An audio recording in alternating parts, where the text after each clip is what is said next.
अछूत कौन? महात्मा बुद्ध प्रवचन सभा में आकर मौन बैठ गए। शिष्य समुदाय उनके इस मौन के कारण चिंतित हुए कि कहीं वह अस्वस्थ तो नहीं है।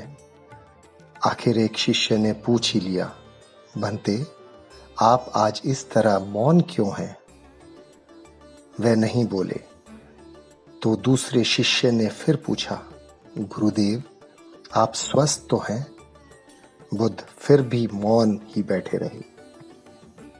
इतने में बाहर से एक व्यक्ति ने जोर से पूछा, आज आपने मुझे धर्म सभा में आने की अनुमति क्यों नहीं दी?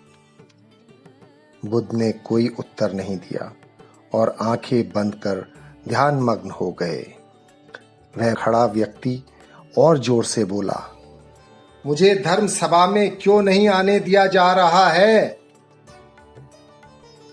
धर्म सभा में बैठे बुद्ध के शिष्यों में से एक ने उसका समर्थन करते हुए कहा, भंते, उसे धर्म सभा में आने की अनुमति प्रदान कीजिए।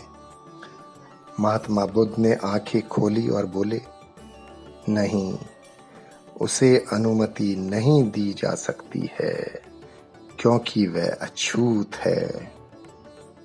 अछूत? मगर क्यों?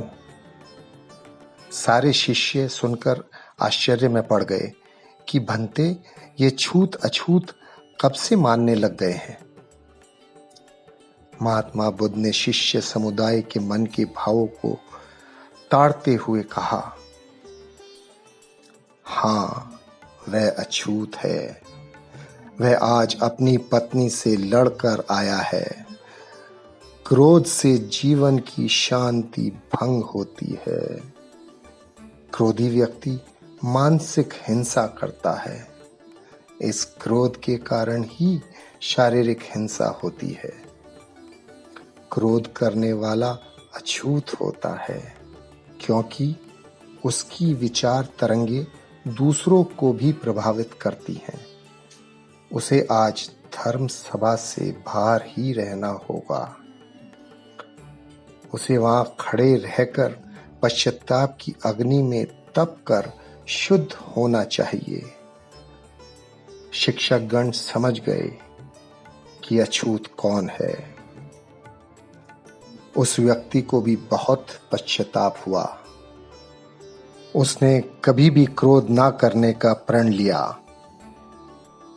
बुद्ध ने उसे धर्म सभा में आने की अनुमति प्रदान की। धन्यवाद। मैं प्रकृति के कण कण को नमन करता हूँ।